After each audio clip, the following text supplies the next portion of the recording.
سڵاوی خواتان لێبێ خۆشەویستان جەژنتان پیرۆز بێ ئیشاءالله هەر لە جەژن و خۆشیابن لە بەرنامێکی تایبەت بە جەژنەوە لەگەڵتانام ئومێد دەکەم خی گەورە تاعات و عیبادەتی ئەم مانگەی لە ئێمە و لێوە قبول کرده بێ و ئەم ڕۆژانە بەخۆشی تێپەڕێنن ئێمەش بۆ زیندووکردنەوەی ئەم ڕۆژانە و گرنگیدان بە جەژن و ئەو کولتورە جوانەی کە هەمیشە خێزانی کوردی موسڵمانی لە دەوری یەکتر کۆ کردوێتەوە ئەمانەوەی ئەم بەرنامە تایبەتە لەگەڵ ئێوە بکەین سەردانی خێزانێکمان کردووە کە ئەبزانین ڕۆژانی جژن چۆن تێپەڕێنن و چۆن لە دەوریە کۆ بنەوە و ئەو بسەرهات و سەخۆشانی کەیانەوێت لێرەوە لەگەڵ ئێمەدا بیگەڕنەوە زیاتر بێەوەی ئاشنا دەکەین لەگەڵمانە بن تا کۆتایی پرۆگرام.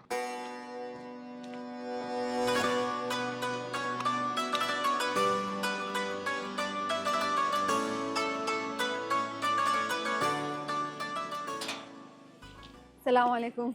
چگوگی خیلی خنجر ماشي بم اخوان بخير بين هلا جوجاني سلام عليكم فيش معك صاحب مالي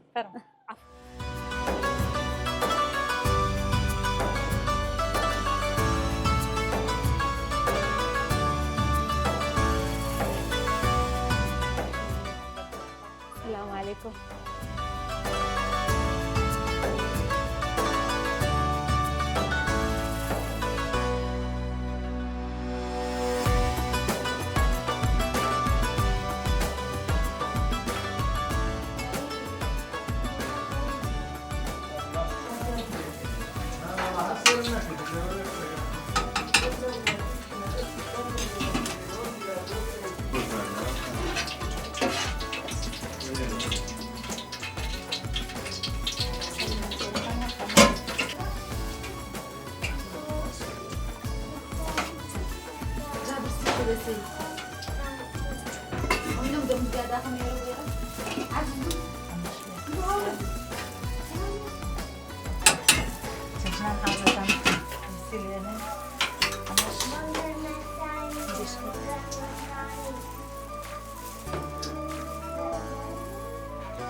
جان کارگیان چیت ئامادە کردووە؟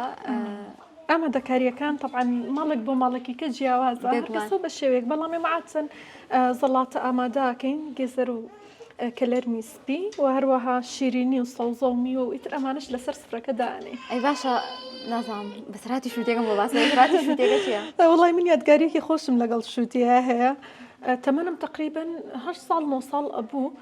شەوێک لەگەڵ ماڵی باوکم دایکم و باوکم وتمان ئەچین بۆ میوانی بۆ ماڵێکی کەسێکی ئازیزمان عادەتەن کە ئەڕۆیت بۆ میوانی لەگەڵ خۆت هەر شتێک هەر ئەبیت دەست تقالی دوایە باوکیشم شووتی کڕی ئێوارەکی کە هاتەوە شەرت کرا بوو شووتیەکە منیش زۆرم حەست لێ بوو مناڵیش بووم نەمەزانی ئیتر دایکم و باوکم ئاگایان لێ نەبوو تقریبا ئەوە 20 دقە پێشەوەی کە ڕاکەوین بڕۆین هەر بۆنم کرد هەر سەیرم کرد حەزم لێ بوو شەرتی شووتیەکەم دەرێنە هەموویم خوارد هەموویم خوار قەپیشم لێگرتە بوو دوای ڕەک کردمەوە شوێنی خۆی و تیپەکەشم یاوەلی تیپەکەشم لێەوە کاتێک کە ڕۆشتین بۆ ماڵەکە سینیان هێنا و خۆشی خۆشی باشوتی لە دکەین و کە شووتیەکەیان دەرێنا شەرتەکەی ئافرەتەکەوتی خۆ شەرتەکەی خوراوە مووقیفێکی زۆر ناخۆش بوو بۆ دایک و باوکم پێم بڵێ بیرۆکەوتۆم بەها بەشتی چاکیێتەوە زەیتر کەس پێ نازانێت بە حسابی خۆم کەس نازانێ من چزار و کاوای لە بەستەریە بۆ من زۆر خۆش بوو بەڵام بۆ دایک و باوکم مووقیفێکی زۆر ناخۆش ئێستا بچیتەوە بۆ ماڵە سەر بیرتەکەی تەریقە بمەوەرە وەڵڵا دەست خۆش بێ زۆر سپاس.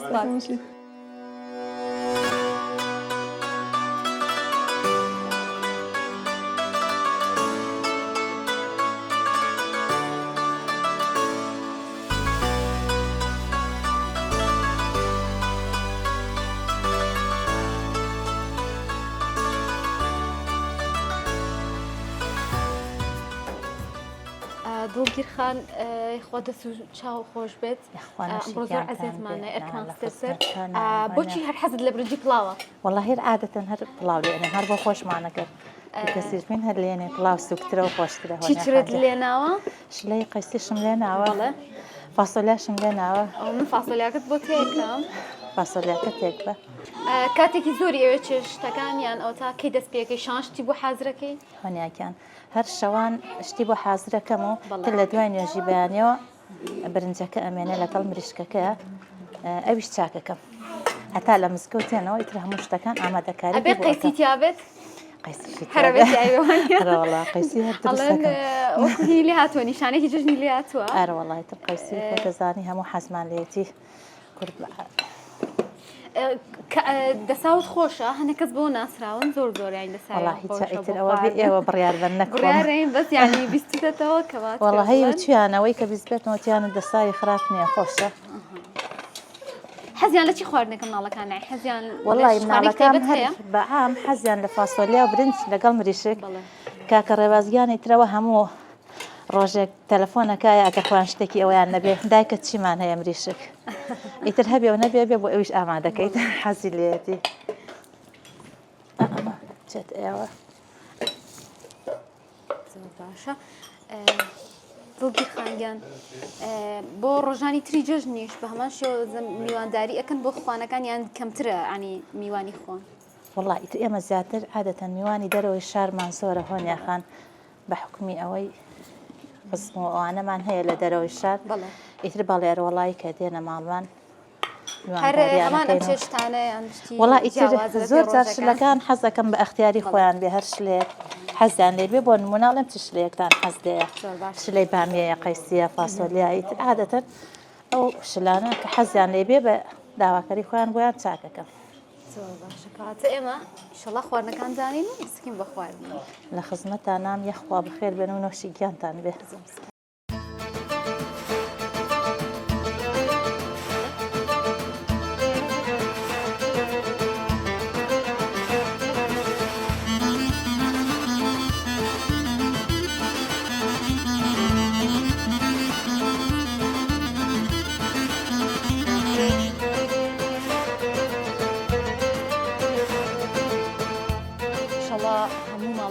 فڕۆخوانی ڕەنگین بێ دەستخۆشیتان لێکم خواردنێکی جوانی کوردەواریانەی بۆ لە ناوین و تایبەتمەندی جژن لەوەیە کە ئەوها کللتورێکی جوانی هەیە ئێمە بەیانیانی جژن هەڵسین و ئەم خوانە خۆشا خۆین و لە دەوریە کۆبینەوە بێگومان هیچ شتێک با بڵین بەراورد ناکرێت بە خێزان خێزان هەموو شتێکە ئێمەش سپاسی ئێواکەین ئیشەڵا هەر ئەوە ڕازە و ڕەنگین بێ ئێمەش دەستەکەین بە خواردنی خواردنەکەمان بسمیلای لەکەین و ئیشەڵا یاڕەبینەوەشی گیانتان بێ و جژنە بەخۆشی بەسەر سەلامەتی بەنووری دڵتان بێ و خۆشحاڵن جانی من فەرموون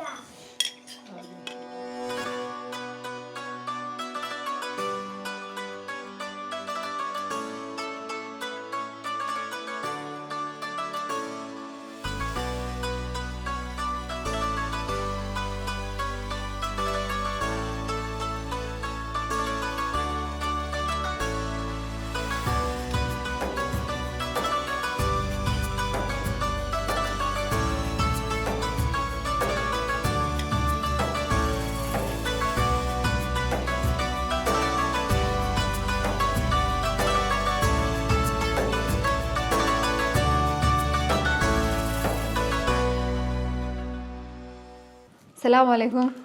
زۆر خۆشحاڵ بووم ئەمڕۆ ئەم میوانداریە جوانەتان ڕێخست بۆ ئێمە ئیشاڵا لە جەژن و خۆشییا بن ئیشاڵا ئەم خێزانە هەر ئاها لە دەوریە کۆبنەوە ماڵتان ئاوادان بێ یەکەم جاری نەلای سەرۆکی خێزانەکە کاک ئەبوو بەکر جەژنت پیرۆز بێ هەر لە جەژن و خۆشیابی سەرتا حەزەکەم پیرۆزبایی خۆت بنێری و لەگەڵ یا باسێک لە تایبەتمەندی جەژنی ڕەمەزان بکەیت پێشەکی بە خێراتنتانەکەم دەستخۆشیتان لێ یەکەم بۆ ئەم بەسەرکردنەوە وەجەژنیش پیرۆزەکەم لە بەعام لە هەمووی مسلمانان بە تایبەت مسلمانانی غەزەی لێ خۆماو لە دوای ئەوان پیرۆزبایی لە دایکی خۆشەویستم ئەکەم و جەژنی لێ پیرۆز دەکەم داوای گەردن ئازاییشی لێ یەکەم و بەعام لە برا و لە خوشک و لە خێزان و لە عایلەکەم جەژنە پیرۆزیان لێ یەکەم و بچووکیانەکەم. کاگە بووبەکر تایبەتمەندی جەژنی ڕەمەزان ئێوە چۆن بەسەرێبنیانی هەر ئەمڕۆ چوون بۆ مزگەوت ئەچن بۆ مزگەوت یان ئەوە تا سەردانی کۆمەڵایەتیەکانتان چۆنە؟ بەڵێ ئێمە لەخوا بەزیابێ کاتێکە پەیوەندیمان بە ڕەمەزانەوە هەیە و خۆمان بە مسڵمانە زانین من بەیانی زووکەیچم بۆ مزگەوت و نوێژەکەم و خێزانم خەبەرەکەمەوە ئەویش خەریکی ئیش و کارەکانی خۆیە بێت. یەکسەر دەسەکەن بە سەردانیکردن یان چکاتێنەوە ماڵەوە کەمێک ئەوەسین وەکو ئیسراحەتێک و نان خواردنێک و ئەوە بوو بە دەوری ساعە 8 جەماعەتێ یەکە گرین لەگەڵ دراوسەیان و بەسەر دراوسەکان و ئەو نەخۆشەکان بەسەرەکەینەوە. باشە بن حەزەکەم بچینە لای دا حاجی ئەوەی کە خۆش بووم ڕۆ هەرکە هاتم یەکسەر بە هەورامیانە دەستی کرد بە قسەکردن جا زاراوێکی شیرین و جوانە و بێگومان ئێوە کە هەورامی ڕەنگە کلتورێکی تایبەتریشتان هەبێ حەزەکەم جەژنە پیرۆزی خۆت بگەێنی دا حاجی بەسا خۆش بێ بەخێر بێن بەسەر چاو جەژنمان پیرۆز بێ ئیشەڵڵا مەبارەک بی لەسەر هەموومان ئیتر هەرەوە ئەزانم. یخوا سەلامەت بی تەمەنە پڕخێر بە عەرەبی بۆ گیرخان و کۆزانین خانمان ئەرک و بەرپرسیارەتێکی جیاوازیان هەیە لە جەژنا بگومان ئەگەر خێزانەکەشە گەورە بوو بێ کە ئێستا ماشەئەڵڵا ئێوە بووکتان هەیە و زاواتان هەیە و خێزانەکەتان گەورەتر بووە و دائیمەن عادەتێک هەیە کە ئەو ڕۆژانە هەمووتان لە دووریە کۆبنەوە و چێژ لێنن حەزەکەم هەم لەگەڵ جەژنی پیرۆزەکەی خۆتە باسێک لە تایبەتمەندی ئەرکی خانمان بکەین لەو ڕۆژەیە. سەرەتا بەخێراتتان دەکەم یەخوا بەخێر بێن سەر و سەر چامان زۆر زۆر خۆشحاڵ بووین گەورەتان کردین سەرەتا جەژنە پیرۆزە لە هەمووتان دەکەم لە هەمووی کەلی کورد بەعام یەخوا بەخێر بێن. وەک ئەرکی ئەوەی خۆمان کە ئەمێ خانمان ڕاست لە جەژنا خۆتە زانی مەوسیمی ڕەمەزان تەفاوە ئافرەتان بەدایم مەشغوڵی نان و چێشت ئەو بابەتەن بە هەمان شێوە لە جەژنیشە ئێمە کۆ ئەبینەوە سپاس بۆ خوای پەروەردگار ئەوەش فەزلی ئیسلامە کە ئێمە کە کۆ ئەبینەوە لە جەژنانە هەمومان کۆ ئەبینەوە منیش وەک دایکێک ئامادەکاری جەژنیان بۆکەم و لە ماڵەوە هەموو کۆ ئەبینەوە سپاس بۆ خوای گەورە پاشانیش ئیتر ئەو ماڵانەی کە بمانەوێت بچین بۆ ماڵیان و سەردانیانەکەین و پاشانیش ئەوانی کەیان بۆ ماڵمان بە خێراتون یەخوا بەخێر لەن سەر باشە چی چێشتێک لێنی هەموو هەر چێشتە خۆشانیم ڕۆ بێم لێنە هەر عادەتەن جەژنان ئەمە لێ ئەرێیت عادەتەن هەر لە جەژنانە وەک هەموو نەریتێکی کوردەواری برنجێکی پڵاو لێ ئەنێم شلێ قەیسی لێ ئەنێم بەڵێ فاسۆلیا گۆشت لێ ئەنێم کورد یعنی فاسۆلیا و برنج پاشانیش مریشکە حیاتەکەشی تایە ئەلەو بابەتانە. هەندێک خێزان هەن حەزیانانی بەشتی جیاواز هەیە ینی هەنێک کەسێ حەزی لە سەرروکەیان جۆرەی تر لە خواردن دروستکردن بەڵام ئەوە کەوتۆ سەر ڕەنگە سەر حەز و سەلیقەی خێزانەکە ئێوە بۆ پێی کە بووکێکی هەورامین تایبەتمەندیتان هەیە لە بۆنە لە هەورامان چۆن جەژنتان کردیان یان لێرە لە ڕووی خواردن دروستکردن و بەیانیانی جەژنەوە؟ ڕاستی ئەو ماوەی کە من لە هەورامان بووینەمە لێش زۆر ژیاوین لە ئەحمەداوە بەڵێ جەژنی لاتێ لەگەڵ جەژنی شار با بڵێم زیاتر زۆری فەرقە. کامیان خۆشترە تایبەتمەندێکی چیە؟ واللهی هەردووکی بەلام من هەر عادەتەن حەزم لە جەژنی شار بووە هەر بە مناڵیش بەڵام چونکە خۆت لێرە لەدایک بووی واللهی لێرەش لەدایک نەبووم بەڵام هەر عادەتەن هەر حەزم بە شار هەبووە بەڵام لە لاتێ زۆر ژیاوم جەژنی زۆرمان کردووە تەواوی جەژنەکانم با بڵێم کە نانمان خواردووە لە ماڵی خەسوم بووم خەسوگیان هەر نانمان خواردووە یا جاری واشە بۆ نانمان نەخواردووە ڕۆشتوین بۆ لای ئەمانوتە جەژنە کەمان تەواو کردووە. باشە پرسیارێک بکەم ئێستا تۆ خۆت خەسووت لە پەنایە و بووشیت بە خەسوو هەمیشە باسی پەیوەندی بووک و خەسووەکەن ئەڵەن بینیان زۆر باش نییە وایە وەڵاهی جا حەزمە لە منت نەکردە لە داخدا کە ئەو من چۆن بووم لەگەڵی پاشانیش لە جوانکارخان الحەمدوللا ئێمە خۆی گەورە لێکتان نەکەن خزمون و هەمیش بووکی گەورەمەوە هەم کچی گەورەمەوە یعنی بەڕاستی ئەوەی خۆم ناڵێم یعنی وەک دوو هاوڕێوان نەک وەک بووک و خەسوو نەخوای گەورە بەزیاد بخوای پەروەردگاری ئیسلامە کە ئێمە بەو جۆرەین لەگەڵ بووکەکانمانەیە لەگەڵ کچەکانمانەیە لەگەڵ زاوەکان. باشە زۆر جار ئەو خێزانانی کە لە یەک شاران ئاسانتر کۆ بنەوە ئێوە وەزانم ینی پەلوپۆشتان ئێستا ڕۆیشتووە ڕەنگە هەندێکیان دوور بن لە جەژنانە ئەوە کۆبنەوە لە نزیکێک بەڵێ بەتەکید لە جەژنانە ئارە وەڵا کۆ ئەبینەوە بە تایبەتی ئێمە ئەم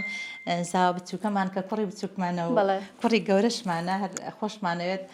ئەمڕۆ بڕاپە لە کەلارەوە هاتووە وتمان کە بەرنامەیەکی وامانەیە ئیش و جژنەکەمانی تایبەت کرد جێهێشتۆ هاتۆ بۆ ئێرە بۆ جەژنە پیرۆزە بۆ لامان و جەژنی لای ئێمە کردووە. دەستەکانە خۆش بێت. کاکرەباز ئێستا ئێوە کوڕی گەورەی خێزانەکەتانن و هاوسەرگیریشتان کردووە لەگەڵ جوان کارخانە کێسابێکەوەن. بگومان کاتێک تۆ ئەندامی لە ناو خێزانەکەتە و هاوسەرگیریت نەکردووە جیاوازی هەیە وەک لەوەی کە ئێستا هاوسەرگیریت کردووە. حەزەکەم ئەوە بزانم ئێوە هەموو جژنێ لەگەڵ بۆ نەماڵی باوکتان یان ماڵی خەسووتان جژنەکەنەوە یان چۆن چ تایبەتمەندیەکتان داوە بە جژنەکانتان لەگەڵ هاوسەرتان؟ بەڵێ سەرتا بە خێر بێن سەرچاوم جەژن لێەوە هەموو مسلمانان پیرۆز بێ. زۆر سپاس. وڵی تقریبان جژنی با بڵێن جیاوازی لە بینی جژنی خێزاندار و سینگڵە. باوەڕەکەی سینگڵی چیەکەیت هیچ نەکەس حساب بووەکە نەکەس تێکەڵیتەکە بەڵام خێزانداری بۆ شێوازە نیە هەم لە ناو کۆمەڵگەیە شخصیاتێکی کەتە بێ خۆشترە لەگەڵ خێزانت. ئەنجا بە ئامێمە زۆر کۆوەبینەوە لەگەڵ ماڵ باوکم کۆوەبینەوە و گەڕانێکی باشەکەین خزم و ئەقرب هەمووی گرنگی بە پەیوەندی کۆمەڵاتەکانیان تۆزێک ئەوانی تەمەنیان کەمترە یان ئەها تازە هاوسەرگیریان کردو بە چاو ئەوانی کە تەمەنێک هاوسەرگیریان کردووە پەیوەندی کۆمەڵاتەکانیان کاڵترە بۆ ئێوە وایان ئێوە فەرقەکات ئێمە چامان لە باوبا پیرانمان کردو بە حکمی ئەوان زۆر کۆمەڵایەتین بۆ ئێمە شەروە بێت ینی ئەوەتان پاراستۆ ئەومان پاراستۆ بە فەزڵی خی گەورە و چاو لێگەری لە باوکمەوە تۆ ئەمڕۆ لە ماڵی باوکتی دوای ماڵی خەزورت گلەی لێ ناکەن نە ماڵی فەرقی نێوە شەرماڵی ئیشاڵڵا لە دوای جژنەوە سەردانی ئێوەش بکەن پشتیوان بەخوا چۆڵتان کرێچم بۆ ئیشاڵڵا کاکڕەواز هیچ بەسەرهاتێکی خۆش هەیە بۆمان باسکەی هی خۆت بێ یان بەسەرت هاتیان تایبەت بێ بە جژن یان تێ پەیامێک بگەێنی لێرەوە وەڵڵاهی هیچ بیر نییە ئەم دەقە هیچم بیر کەبیرن کۆتۆ شتێکی ئیشاڵڵاینەوە بەلاو کاتە جوان کارخانیش بوو پێی کە ئێوە لەگەڵ ماڵی خەسووتا بێکەون ینی هاسەر و خوارن پەیوەندیتان زیاترە و بێگومان ڕەنگە ئەرک و بەرپرسیارەتی تۆش لەگەڵ خات و دڵگیرە وەکو یەک بێیان هاوکارێکی باشی ئەو بکەیت ئەم هاوکاریە چۆنە لەناو خێزانە سەرەتا بە خێراتنتانەکەم خۆشحاڵ بووم بە بینینتان بەدەستینتان الحەمدولillah ئێمە پەیوەندێکی باشمان هەیە ناڵم خەسوم تەمەنی هەیە شتێک بەڵام لەخۆ بەزەبەکە وەک هاوڕێک تعاملم لەگەڵاکە اینجا هەم بۆ هاوکاریکردنیش سپاس بەخواکە هاوکارێکی باشم باخۆمەسڵی خۆشم نەکەم ئەویش قسە دوای لە دادە دڵگیرە پرسیین زانی وایە هاوکارێکی باشین هەر وەکوتت بە حکمیوی ئێمە سەر و خوارین ئیتر چ من میوانم بێت یا ئەو هاوکاری یەکتر ئەەکەین ئەو تا چەندێک جوانە ئەو هاوکاریە ئەو پێکەوەیە ینی خۆ هەموو خێزانێکیش ڕەنگە بۆم نەگرفتی هەبێ کێشەی بۆ دروست ببیان ئەو تا بەرپرسیارەتی و هەندێک قورسایی بێتە ڕێگەی بەڵام کاتێک ئەم هاوکاریە هەبێ ڕەنگەها جوانێکی تر ببەخشێ بە خێزان بەتاکید هەتا هاوکاری لە بینی بووک و خەسوو یا هەر کەسێکی کە هەبێ جوانترە و کار ئاسانترە باشە باسمان لە پەیوەندی کۆمەڵایەتی کرد ینی هەم تۆ گرنگە خۆت سەردانی خزم و دۆست و کەسانت بکەی هەمیش ینی پێشوازی لە خەڵک بکەی میوانداری لای تۆ چۆناوە تا چنێک بەلاتەوە گرنگە ئێمەی گەنج بە تایبەتی ینی زیاتر بەو بۆ پەیوەندی کۆمەڵایەتیانەیە بچینەوە بە تایبەتیش کە جژن خۆی ینی پەیوەندی کۆمەڵایەتی بەڵێ الحەمدولillah ئێمە لەناو عیلەیەکی کۆمەڵایەتیین چ ماڵی خەسوم بێت یا خۆت ماڵی باوکم بێت کەسانی کۆمەڵایەتین من زۆر حەز بە تێکەڵی خزم و کەسەکانم ئەم ئیترچی هی هاوسەرم بێت یا هی خۆم بێت من هیچ گوێ بەوە نایم ئیتر هەر لە بەرەوەی کە دایک و باوکیشمان لە لایەنی کۆمەڵایەتیەوە بەهێزن الحەمدولillah ئێمەش هەر ڕاهێناومانە الحەمدولillah دەست خۆش بێت ئەڵەن پێیسە لەم هەموو ماڵەکە دەستڕەنگینێکی تیاابێ جا هەر خانوێک بەشی خۆی دەستڕەنگینی هەیە و کابانی هەیە بەڵام هەستەکەم هاوناسخان تایبەتمەندتر بێ لە بەرەوەی خۆی ئیشی بابەتی دیزین و ئەوانەکە حەزەکەم باس لە ئامادەکردن بۆ ئەم ڕۆژانە بکەی ئەم ڕۆژانە چۆن ینی پێشوازیکی جوانمان هەیە ئێمە لە کولتوری کوردەواریە هەم لە میوانداریکردن هەم لە هاتوچۆ هەم لە ڕزاندنەوەی ماڵ و بۆن خۆشکردنی ینی شتێکە بۆ جوانی و بۆ خۆشیە و خۆی گەورەژە فەرمێ ومن يعظم شعائر الله فإنها من تقوى القلوب ڕاستەکە سەرەتا بەخێراتیانەکەم جژنە پیرۆزە لە هەرمووتانەکەم بەخێر بن سەرچاو ڕاستی وەکو گرنگیدان بە ئامادەکاری و شتا خۆم پێشتر پێشەوەی هاوسەرگیریشکم هەر زۆرم حەزی بووە هەر خەریک بووم بۆیە هاوسەریش هاتووە هاوسەرگیریشم کرد ئەلحەمدولله ینی بە ماڵی خۆمەوە بە ماڵی خەسوومەوە بە ماڵی باوکمەوە ینی بەردەوام دەستم بە هەموویانەوەیە هاوکاریانەکەم لە هەر شتێکا کە پێویستیان پێ بێ خۆشم ئیشێکی بچووکم هەیە دیزاینی نەستەلە و ڕازانەوە و شتانەکەم ئیتر بۆ خۆم یەکەم بۆ خەڵکی یەکەم بۆ ماڵە باوکم بۆ ماڵی خەسم بۆ هەرمیان تر بەس هەچ کەسێ بێتە ماڵتان ئەزانێت جیاوازیەکەی وانە ئەو کەسانی کە دەزڕنگیان و یەکسەر داوای هەنێشتی تایبەتت لێکن لەبەرەوەی لێ ڕائبینن کە تۆ زۆر خۆ جوان خۆت ئامادە کردوڵە یەکسەر دیارە یەکسەر زانڵامەیشی دەستی خۆتە یەکتر گرنگی بە چی شتێکی لە جژنایە سە بۆ لە هەنێک شوێنە حەزەکەن بۆنە چکڵەتی جیاوازیان هەیە حەزەکە کولیچە دروست بکە هەرێک و حەزی لە شتێکە یان ڕازاندنەوەیکی جوان بکە بە بۆنی جژنەوە ئەمە گرنگی هەیە لای تۆیان زۆر گرنگی پێیان بە ئامادەکاری هەر لە پاکردنەوە بێت و بۆن خۆشکردنی ماڵ و ئامادەکردنی شیرینی و چەرەسات و ئیتر چکلێتکەوە سەرێکی ترینی کە میوانت بێت دەمیان شیرین بکەیت ئیتر دیزانێکی جوان و تایبەتی بۆکەین بە کولفێکی کەمیش بێت تۆ توانیها هەم ئیشێکی جوان بۆ ناو ماڵەکەتەکەیت و هەم دڵی میوان خۆشەکەی دەمی شیرینەکەی شتێکی جوان و سەرنجڕاکێش بێنە میوانەکەش کولفێکی زۆریی ناوێ ئەگەر ئینسان سەلیقەی لەگەڵ کولفێکە تۆ بتوانین بە شتێکی کەم ئەتوانین شتێکی زۆر جوان دروست بکەیت و تایبەت بێت و جیاواز بۆ هەر نەستەلی ئاسایی یان چکلێتی ئاسایی هەیە لە بازار تۆ بۆ نمونە خۆت قرتێلێکی پێوە بکەیت یان گوڵێکی بۆ بکەیت گوڵێکی بچووکی پێوە بکەیت ئیتر گۆڕانکاریکی بچووکی تیا بکەیت هەم شتێکی جوان بێت و دیاریشە بێکە ئەمە ئیشی دەستی تیا کراوە باشە لەگەڵ ئەرکی دایکایەتیا چۆنی مناڵەکە دووردا ینی دایکیش ینی ئەرکە بە پرسیارەتی جیاوازی هەیە و قورسە بە کابانی ماڵیش بێت ڕاستە ئەرەوەڵا وەکو قورسی قورسە ئەلحەمدولله لە دایکی دوو منداڵم کچوکڕێکخوا ئینشاڵڵا بە هەموو کەسی ببەخشێت دایکی ئەرکی هاوسەرێتی دایکایەتی و خاوەن ئیشیش ئەوی شەشەکەم تر لەخوا بەزیابێ ئەلحەمدولله ڕێکمان خستووە هینەکان تێپێڕێنین و خەریکەبین و باشخوا لەش ساغ بێ لەولا خان جژن لە تۆش پیرۆز بێ حەزەکەم پیرۆزبایی خۆت بکەیت و باسێکیشم ئەوم بۆ بکەی کە جژنی منداڵی چۆن بووە بە جیاواز لەگەڵ ئەم سەردەمی کێس سەردەمی تەکنەلۆژیا و تۆزە پەیوەندی کۆمەڵاتیەکان ها کاڵبوونەتەوە زۆر جارەوترەوەی کە ئەو جژنی کە لە مناڵیا هەبوو زۆر تاموچێژێکی زیاتری هەبوو ئەو جیاوازیە باس بکەیت بەخێر من سەر چاو سەرەتا پاسەکەم جژنە پیرۆزەکەم لەسەر جە موسڵمانانی کوردستان یەخوا بەخێر من سەر و سەر چاو وڵایی جژنی مناڵی بە تەئکید هی مناڵی جیاوازتر بۆنێک ئەمێنێتەوە تا ئێستایی ئەنی زۆر خۆش بوو کە بیرمیە هەمومان بە مناڵی ئیلا ئەبواجلەکانمان لە پەنای خۆمان نادانایە ئەو لە دڵمان پێ خۆش ڕاستەکەی تا بەیانی جەژنێتوەچی لەگەڵ مناڵان ئاگەڕیت و لە ماڵان نقوچێت کۆکەیتەوە بەڕاستی ڕاستەکەی ئەو کڕەتانە جێژن خۆشتر بوو هەستەکە ئێستا جیاوازیەکی هەیە وڵا ئێستا جیاوازیە ساڵان خۆشتر بووە تا ئێستا چکم پەیوەندیە کۆمەڵایەتیەکان زیاتر بوون ئێستا تۆزێک بەهۆی ئەوڵن ئێستا مۆبایل و تۆڕە کۆمەڵایەتیەکان وڵێن تۆزەکاڵ بۆ تۆ ساڵان زۆر خۆشتر بۆ تا ئێستا ڕەحم زیاتر بۆ خەڵک زیاتر هاتو چۆیەکی کردو جژنی ساڵان زۆر خۆشتر بە چکم سێ ڕۆژ جژن بووە چوار ڕۆژ جژن بووە زۆر خۆش بوو خەڵک هەر یعنی بەردەوام هەر سەردانی یەکیان کردووە ئەوە هەبووە بەڵام ئێستا ئەوە نەماوە ئەی جژنانە وەرەگرت وڵا جژنانە هەبوو زۆر وەرەگریان ئێستش کەمێکەر هەیە هەرماوە زۆر خۆشە وەڵام من ئەڵێم ئێستش ینی ئاسایەتوان جژنانم بێنێ ئێستا شەر هەیە ینی لە هەندێک شوێنە جژنانە هەرماوە بڵێ وڵا شتێکی جوانە و بۆ تا یادگارێکیش بۆمان ماوەتەوە من حەزەکەم بەسەرهاتی خۆشم بۆ بگێڕنەوە زاوای بچووکی خێزانەکە کاگالی خۆشبەختانە ئەمڕۆ لەگەڵ خێزانەکەی کۆبووتەوە لە کەلاریچەوە هاتون لەگەڵ هاوسەرەکەیە جا بچینە کەلار من حەزەکەم باسێکی کەلارمان بۆ بکەی لەوێ پەیوەندی کۆمەڵاتیەکانی ئەوێ ئەڵەن هەر زۆر تایبەترە و خەڵکی کەلار تێکەڵترن و خۆشبەختانەیەوە ینی پەیوەندیەکی تریشتان دروست کردو ئێستا هاوسەرتان لە سلێمانی بووەوە خەڵکی سلێمانی بوو ئێستا جۆرێک لە تێکەڵبوونی ئەو ناوچە جوانانە هەیە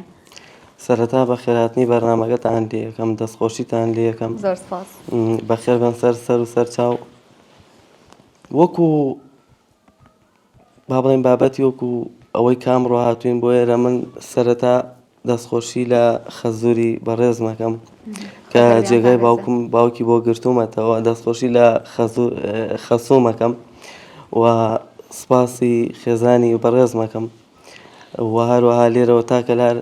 دەسوچاوی دایک و باوکی خۆشەویستم ماچەکەم ئێمەش پێویستایی لە هەموو ئەوانەکەین ئینشاءڵڵا ببێتە مای خۆشی بە هەموو لایەک وەکو عامەوەی کە هەمومان نەزانین و بەتایبەت خەڵکی کوردستان و دواتر با بگەڕێنەوە بۆ ئەو کەسانی کە لە دەوروبەری کوردستان ئەوازان کە منتیقەی گەرمیان بەعام زۆر تێکەڵن زۆر میوان دۆستن و هەر کەسێک کە غەریب بێت و لە شارێکی ترەوە بێ بۆ لای ئێمە هەمیشەوەکو خۆمان ڕێزێکی جیاوازتری لێگرین و بە چاوێکی زۆر تایبەترەوە سەیریەکەین لە لای ئێمە بە گەرمگوڕێ و خزمەتێکی تایبەت ئەکرێ و ئێمە وەکو خۆمان کە با بڵێن بەیانی ئەبێ بە جەژن هەڵەسین با بڵێن خۆمانە گۆڕین و ئەوەی کە لەسەرمان وەکو ئاینی ئیسلام بۆی باسکردین ئەڕۆینە مزگەوتەکان و مزگەوتەکان ئاوەدانەکەینەوە سوپاس بۆ خوای گەورە ئاوەدانەکەینەوە و لەوێ جەژنە پیرۆزەی خۆمان لە تاک بە تاکی ئەو کەسانەی کە ئەیان ناسین و کە نایان ناسین ئەکەین و دوا بەدوای ئەوەینەوە بۆ ماڵەوە و جەژنە پیرۆزە لە ئەو کەسانی کە ئەندامانی ماڵەوەن و دەرودراوسێ و لە دوای ئەوە هەڵەسین بەوەی کە لەگەڵ خێزانمە میاتوان بڵێم لەگەڵ ماڵەوە ئەو خزم و دۆستانی کە هەمانە بەسەریانەکەینەوە و زۆر جاریین با بڵێن لێرە جەژنەکەمانەکەین لە سلێمانی لەگەڵ ماڵی خەزوورمە و هەل لێرەشەوە ئێمە ئەڕۆین با بڵێن ئەو کەسانی کە لێرە دۆستی ئەمن بەسەریانەکەینەوە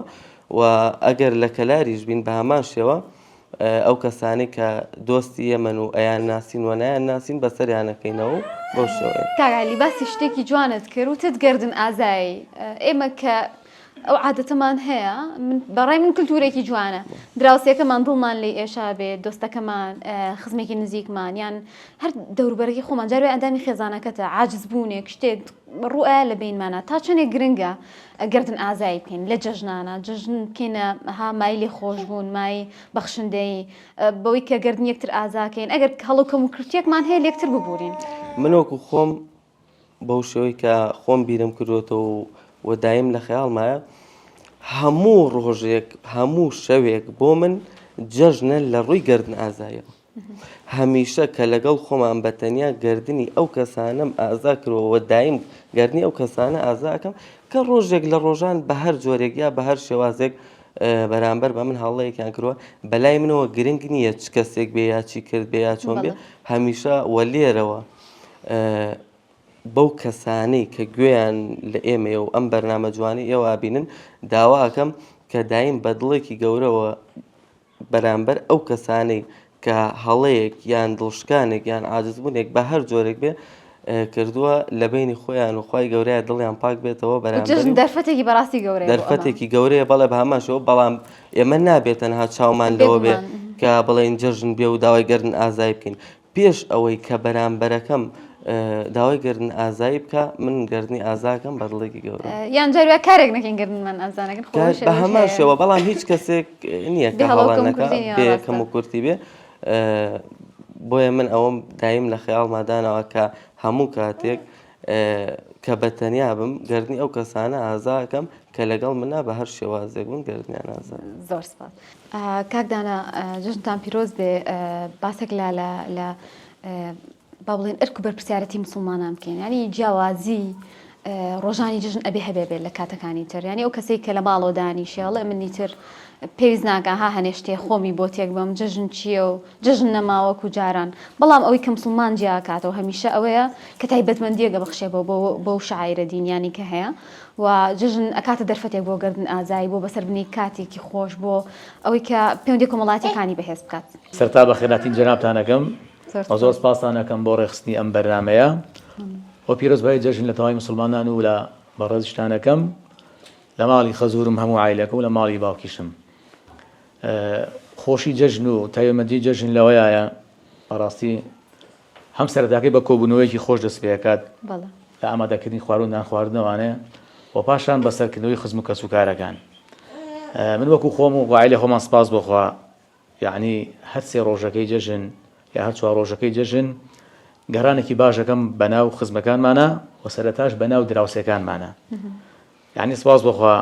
هەم دراوسەکان ئەم بەر ئەو بەر هەموو دراوسەکانە گەڕین پاشان ماڵی خزم و کەزوکەمە بەسەرەکەینەوانێ و ئەوانیشێن بۆ ماڵی ئێمە. باشە ئەو کەسانی کە ئەڵێن ها بۆ نمونە ئێمە جژن و کوجاران نەماوەی تر بۆ نە پەیوەندی کۆمەڵاتی ئیسفادەی نییە پچی وەلای خەڵک سەردانت ناکات تۆ بۆچی ئەچی وەلای خەڵک پامە چیە بۆ ئەو کەسان تا چنێک گرنگە ئەم جژنە بێتە هەوێن و ها با بڵێن سمبولێک بۆ پێکەوە ژیان. بەڵێ وەڵای خۆی ئەو قسەی هەرەکرێ بەڵام سپاس بۆ خۆی گەورە یعنی ئەوەی کە من ئەیبینم بۆ کوجاران لەوانێت تۆ زەکەمتر بێ بە سپاس بۆ خۆی گەورە زۆر باشە پەیوەندی کۆمەڵاتیەکان یعنی بۆ منە هەر لە جەژنە ئەگەر دیقەتی بین یعنی گەڕەکان ئیزدیحامێکی زۆری تایە یعنی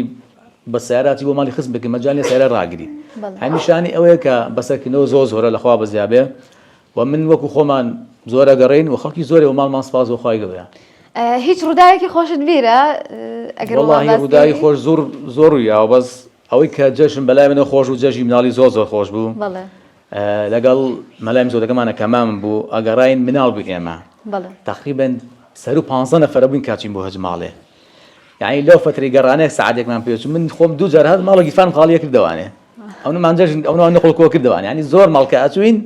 سینەکەیان پڕەکەتەوە لە چکولێت یعنی ماشەڵڵا ئەوە زۆر بووین کاچوین هەند ماڵەکەوانێ سینەکەمان مەتاڵە کردوانێ پڕیانە کردوانێ جا هەمووشی بە جەماعی بوو یعنی جار هاوتەمەنەکانی خۆتت لەگەڵ ئەوەی کە زۆر جیاواز و بەڕاستی خۆش و لای من یعنی مامۆستا بەعام هەمومان ئەو ماڵانە کە قاتی سەرۆش مقادرمیان هەبوو ئەوانە ژەچوین یعنی زۆر شتێکی تایبەت بوو لای من بەڕاستی بەزەوانی کە لە قاتی سەرۆژین زۆر گوناحن بەجددی زۆر جاراوی کاچێ بۆ ماڵیان ئەڵێ وڵا لەبەرەوەی لە قاتی سەرۆن ئێوەرن بخوارە پێیز ناگابین بۆ لاتە ئێستا چکلێتەکان داناوە لە قاتمەکان دوان هەڵەگرین ئەوەش باشترە. دەست خۆش ئالاگیان جژنی پیرۆز بێت زۆر سپاس یەخۆ هەر لە جژناوی پێم بڵێ ئەمڕۆ خۆ حاضر کوڕە چی بکەی دوای بەرنامەکەیان بۆ ئەم جژنە بەتەمای چی لەگەڵ هاوڕەکانما بۆ خۆم دەگەڕێم ئەی باشە ئەی جلی تازت لەبەر کرد باڵە جلی تازش لەبەرەکەین باشە چ شتێکی جژنت بەلاوە خۆشە گەڵ هاوڕەکانما دەچین بۆ خۆمانە گەڕین حەزت لە شوێنێکی دیاریکراو هەیە بڵێ چمیان هەر حەزەکەی بۆ سەردانی ماڵی خزمەکان لە شت بکەی ئەگەر لەگەڵ دایک باوکتار بچیت سەردانی خزمەکانمان بکەین حەزت لە جژنی ڕەمەزانە هەموو ڕۆژەکانی ئەچیتە دەرو لەگەڵ هاوڕەکانە دییان ئەو تا بەس یەکەم ڕۆژ ئەچیت بۆ نقل کۆکردنەوە لەبەرەوەی حەزم لە جەژنە هەموو ڕۆژەکانی ڕۆن هەموو ڕۆژەکانی ئەچیت ئەرەوەڵا ئەی باشە هیچ خۆت ئامادە کردووە بڵێ وەڵا لە ڕۆژەکانی تردا لەگەڵ دایک و باوکما یان بە دایک و باوکت بڵێ با بچین بۆ فڵان شوێن حەزەکەم ها سەردام بکەم لەگەڵ ئێوە بگەڕێم وتمە بە باوک و دایکم بڕۆن بۆ ماڵی ئەو کەسە ئالاگیان سرودێکی خۆشمان بۆ ئەڵێیت بەڵێ کەوێش گوێتی دایە ڕێگان بێدا بچما دەر چەندین ڕۆژاوا لە ماڵم بە تەنیام زۆر بێزارم کەروێش گوێتی دایە ڕێگان بێدا بچما دەر چەندین ڕۆژاوا لە ماڵم بە تەنیام زۆر بێزارم دایکی وێتی نانابێ ڕێوی گاڵتا نازانێ تۆ بچکۆلەی ڕۆڵەکیان نابێ بچی تا کۆڵان دایکی کەمێ سەرقاڵ بوو کەروێش خێرا بۆی دەرچوو چوو بۆ یاری بۆ گاڕان بەخەم گوێچکەی ئالاقان چوو مام ڕێوی فێڵ بازبینی دڵی خۆش بوو پێکانی وێتی دنیاە ئەی خۆم کەس نازانێتی ئاخۆم مام ڕێوی خۆی مەڵاستا بۆی هاتە دەر لە پەڵێکدا کەروێش خێرا بۆی دەرچوو قاچێکی بێریندار بوو خۆی کرد بە ناودارێکدا بە پێشیمان بوو زۆر گریە تەواو دەست خۆش بێخوا ئەچینە لای سکوناخان سکوناگیان چۆنیت باشی جژنە پیرۆز بێ دەی بڵێ جژنتان پیرۆز بێ جژنتان پیرۆز بێ ئەی ئافرم جژن خۆشە خۆگۆڕی وە ئەمڕۆ ها بەتەمای چیت بەتەمای بڕۆیتە دەرەوە بەلای هاوڕەکانت ئەی باشە هیچ شتێکی خۆشمان بۆڵێ ئەمڕۆ دەی گۆرانێکی خۆشمان بۆ بڵێ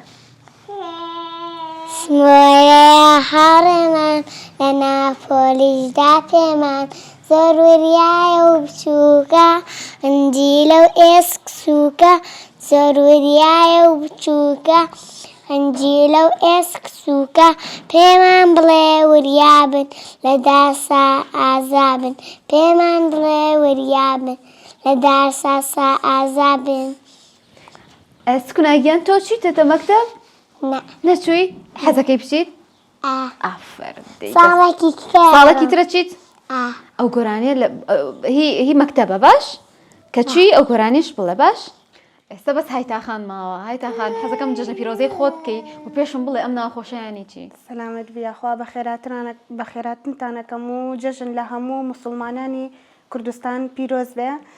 لە ناوەکەم پرسی ناوەکەم هەورامیە واتە بە ئاگا و ناوێکی کەمە. باشە حەزەکەم باسێکی جژنیش بکەی. چنێک هاوسەرگیریتان کردووەوە ئەم جژنانی کە بێکەوە بوون جیاوازی هەبووە بۆتان؟ بەڵێ بێگومان جیاوازی هەبووە.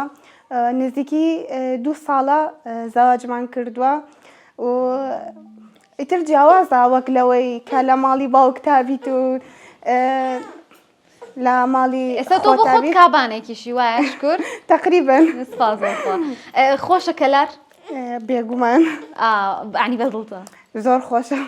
یخوا سەلامەت بن. دەست خۆش بێ من ئەشمەلای کاگە بووبەکر. کاگە بووبەکر بەرپرسیارەتی سەرۆکی خێزان هەمیشە جیاوازە و ئەو هەمیشە خێزانەکە کۆ کاتەوە و لەگەڵیشیا هەمیشە هەندێک ڕووداوی خۆشی هەیە بۆ پێی کە ئەزمونێکی زیاترە لە ئەندامەکانی تری خێزان. حەزەکەم هەندێک بەسەرهات ڕووداوی خۆشمان تایبەت بێ بە جەژنیان هەز ڕووداوێکی تر بێ بۆ مام گێڕیتەوە. تقریبا بەڵێ ئێمە کاتی خۆی کە مناڵ بووین هەموو لە دەوری با گەورە کۆ ئەبووینەوە لە مناسەباتی بەتایبەت جژنەکانە. باوایەکمان نەبوو بە ناوی سەحمە سەعیدۆ با بڵێم ڕیشسپی لادێشمان بوو و زۆر سەخی تەبیعەتیش بوو کە جەژنەکرا ئەچین بۆ لای ئەو جژنە پیرۆزەمان لێ کرد و ئەتر ئەو کاتە بڵێن ساڵەکانی 80 تا 85 کە لە لادێ بووین شیرینی شکلێت هەر شتێکی یەکە هەبووە هەڵمان نەگەر بە زیاتر پارەوردیان ئەوان حازرەکە ڕیشتپیەکان ئەیاندا بە دەستمانە زۆر بەلامانە خۆش بوو. بێزگەلەوە هیچ یادگارێکی تر هەیە بقەت بیرە نەچێتەوە بۆ من لە جژنا ڕوویا بێت شتێکی خۆش بێت بۆمان باسکەی؟ وەڵا زیاتر بەڵێ خۆ جژنی ڕەمەزانی جژنێکی پیرۆز و سەرکەوتووە بەس ئێمە زیاتر وەکو مناڵ ئەو کاتە دڵمان بە جژنی قوربان خۆش بوو لەبەرەوەی قوربانی زۆرەکلا لەگەڵ برادر و ڕەفیقانە یەکمانەگرت و کۆمەڵی گۆشتمان کۆ ئەکردوچین لە شوێنان بۆ خۆمان سەیرانێکمانە کرد و جەیەکمانە گۆڕی زۆر بەلامان و خۆش بوو. باشە ینی جیاوازی چییە لە نێوان جژنی بۆ منە شار و لادەیە باسمان لەوە کرد ئێوە کە لە هەورامانیش بوون؟ وەڵاهی تقریبا خەڵکەکان فەرقەکان ێستا بڵێن خەڵکی لە هەورامان یا لادەیە کە تۆ ئەچیت زیاتر هەموو خزم و دۆست و یەکترین ناچاری شە وەکو عشایری خۆمان بێت چە وەکو دین بێت خەڵکە نەخۆشەکان ساغەکان پیرەکان هەموو یەکە گرنی و لەگەڵ مامۆسایە لەگەڵ ڕسپیەکەی خۆتە بەسەریانەکەی تۆ بەس لە شارایسە بەڵێ خۆ ئێمە وەکو مسلمانێک ئامادەی سەردانی دراوسەکە هەمووەکەی بەس وەکو ئەوە نییە لە کولادێ هەموو خزمت بێ یا هەموو کەست بێ یا نزیکیش بن لەیەکەوە هەمووتان هەمووشتان نزیک بن لەیەکەوە لە لادێکێ بەڵێ خەڵکی لادێ زیاتر هەموو پورزا و خاڵۆزا و ئامۆزا و ئەمەیە. باشە کاک ئەبوو بەکر ینی حەزەکەم پامی خۆت بگەێنی بەگشتی بۆ خەڵک بۆ لە جەژنە پامی ئاشتی پامی پەیوەندی کۆمەڵاتیەکان ئێمە زای هەمومان مسلمانین و بەرپرسیارەتی و ئەرکمان زیاترە بۆ پێی کە ئەمانوێ ئەم پامە جوانە بەرز ڕابگرین کە زیندوکردنەوەی ڕۆژانی جەژنە. بەڵێ ئەمە وەکو کە خۆمان ناو مسلمان و دینی ئیسلامان خۆڵبوو کردو مسلمان دوو جەژنی هەیە جەژنی ڕەمەزان و جەژنی قوربان وە زۆر بە گەورەش ڕای ئەگرین و وە هەلێکی شەجاری وا هەیە ئینسان دڵی بەرانبەرەکەی عازز کردووە چە خزم بێ چە دراوسێ بێ لەوانەیە مەجارێ یا شتێک نەڕەخسێت بۆ گەردنازایی یا بۆ چوونە ماڵی بەس کاتێک کە جەژنەکە یێتە پێشەوە بە فرسەتی ئەزانی لەو کاتەشا لە مینبەرەکانەوە زیاتر مسلمانان داعم مەکرێن سنگفراوان بن و دڵ بەڕەحم بن و جەژنە پیرۆزە و گەداوای گەردنازایی لە خزم و کەس و کار و دراوسەکانتان بکەن. ئەچمە لای دڵگیرخان دڵگیرخان بەڕێستان بێجگەر لەوەی کە ئاها کابانی ماڵن و لەگەڵ یا خێزانێکی جوانتان هەیە سپاس بۆ خوا خانمێکی چالاکن لە ڕێکخراوی خوشکانە ئیشەکەن و ساڵانێکی زۆر ئەزمونتان هەیە و کاری خێرخوازیتان کردووە ڕاستی جێی دەستخۆشیە بۆ خانمانەی کە هەم ماڵەکەیان پاراست و هەم لە دەریشەوە خزمەت بە خەڵکەکەن حەزەکەم باس لەو ئەرک و بەرپرسیارەتی خۆت بکە وەکو خانمێک ئەمە دای نەبڕانووی لە ژیانی خۆت سپاس بەخوای گەورە ئەوەی کە من ئیش و کارەکەم لە دەرەوەی ماڵەوە و لە ڕێکخراو ئیشەکەم یەکەم فەسلی خوا و پاشانیش هاوسەرم یعنی ئەگەر هاوسەرم ڕێگەی نایە و ئاسانکاری بۆ نەکردمایە من نەمدەزانی بە تایبەتی لە ڕەمەزانە زۆر جار من ڕۆشتوم بڕاتە بێت چەند سعاتێک من لە ڕێکخراو مامەتەوە بەهۆی ئیشی خێرخوازی ئەو بابەتانەوە ئەوە فەسلی خۆی پەروەردگارە و پاشانیش ئێستاش هەر بەردەوام من خوا لەشتان ساومە ئیش و کارەکانمان هەر کردو سپاس بەخوای پەروەردگار پاشانیش لە ڕووی ئەرکی ماڵەوە ئەلحەمدوللا ئەرکەکانی ماڵەوەی کە پێمان سپێرا بێ سپاس بەخوای پەروەردگار بە ڕێگەپێکی جێبەجێمان کردووە بە تایبەتی لە مانگی پیرۆزی ڕەمەزانە ئێمە نوێژ و ڕۆژ و عیبادەت و پاشانیش خواردن چاکردن بە حکمەوە ئێمە ئافرەتین و کابراین و لە ماڵێن ئەو جۆرە خواردنانەی کە حەزیان لێ بوو بێ ماڵەوە بە خۆشحاڵی و ئێمە توانیمانەوە بۆیان ئامادە بکەین جەژنە ئەبێ ڕووداوی خۆشەوە باسکی خات و دڵگیر بۆ پێی کە ماشەڵڵا ئەزمونیش زۆرە بەرکەوتت هەیە لەگەڵ خەڵکە هیچ بیر نییە هیچ یادگارێکی خۆشە ینی بۆ منە زۆر جار هەندێک بۆ منە خێر کە ئەیکەی تۆ ئەبیتە وەسیلەیەکی خێر بۆ ماڵێک یان ڕووداوێکی خۆش چوونە دەرەوێت کۆبوونەوەیەک لەگەڵ ئەو خوشکە بە ڕێزانەی تراکە وەک خۆت ماندوون ئەمانە هیچ یادگارێکی خۆشت هەیە باسی بکەی لێرەوە وڵای ئێستا لە یادم یەگەرنا هەم لە دەرەوەی ئیشوکارێکی خۆم لە دەرەوەی ماڵ لە ڕێکخراو بەڵێ شت هەبووە لە ماڵەوە شەر هەبوو و پاشانەی لە ماڵی خستشم هەر هەبووە ئەو شتانە بەڵام لە ئێستا بیرم نایەتەوە باشە جیاوازی هەبوو لەو کاتێک کە باست لەوە کرایە تۆ ئەزام لەگەڵ خەسوو تابووی ماوەیەکی زۆر ئەو کاتێک کە سەرەتا هاوسەرگیریت کورە بۆ پێی کە خۆت هەورامی نەبووی وەبزانم چوتە ئەو خێزانەوە جیاوازی هەبوو بۆ تۆ لە جەژن و کردن و ماڵداری کردنوانە وڵی بە حکمی من کە هەر لە ماڵ خۆشمان بووم هەم کچی گەورە بووم هەر ئیشوکاری ماڵەوە هەر بە خۆم سپێرا بوو دواتر چوومە لای ئەمان ئەلحەمدوللا باش بوون ئیتر خەسوشم هاوکارێکی زۆریە کردم بەڕاستی هاوکارم بوو هەمیشە زۆر باشە خات و دڵگیر کۆتا پەیامت بگەێنیت چیت هەیە بۆ خەڵک زۆر خۆشحاڵین ئەمڕۆ کە ئێمە ئەزێتی ئێوەمانە و ئەرکمان خستنە سەر ئەم ڕۆژە جوانتان لەگەڵ ئێمەدا کردەوە و کۆمەڵە چێشتی خۆشت بۆ لێناین حەزەکەم پامی خۆت بگەین و ئیتر کۆتایی بە بەرنامەکە بێنین سەلامەت من دەستان خۆش بێت دووبارە و چەند بارە بەخێراتنتان دەکەین زۆر خۆشحاڵ بووین بە هاتنتان بەڕاستی گەورەتان کردین پەیامی من ئەوەیە داوا لە هەموو تاک بە تاکی خەڵکی دەکەم ئەوەی کە دڵی کەسێکی لێ ئێشاوە دڵی کەسێکی سوێر کردووە لەم جەژنەیە فرسەتێکی باشە بۆ ئاشتبوونەوە بۆ ئەوەی کە دڵی خۆی بێنێتەوە ئاش بێتەوە لەگەڵی زۆر سپاسانەکەم سپاس بۆ میوانداریە جوانە ئیشەئەڵڵا سفرەخوانی ئەم خێزانە جوانە و خێزانەکانی ئێمە و ئێوەی ئەزیز و خۆشەویستیش هەر ئاوەدان و ڕازاوە بێ هەمیشە ئاها لە دەوری یەک کۆ ببینەوە بە خۆشی و شادی و ڕۆژانی جەژن و ڕۆژەکانی تریش هەر لە خۆشیا بن ئومێد دەکەین لێرە و پامێکی جوان مانگەیان دەبێ بەخوای گەورەتانە سپێرین هەموو لایەکتان باش و سەلامت بن خواتان لەگەڵ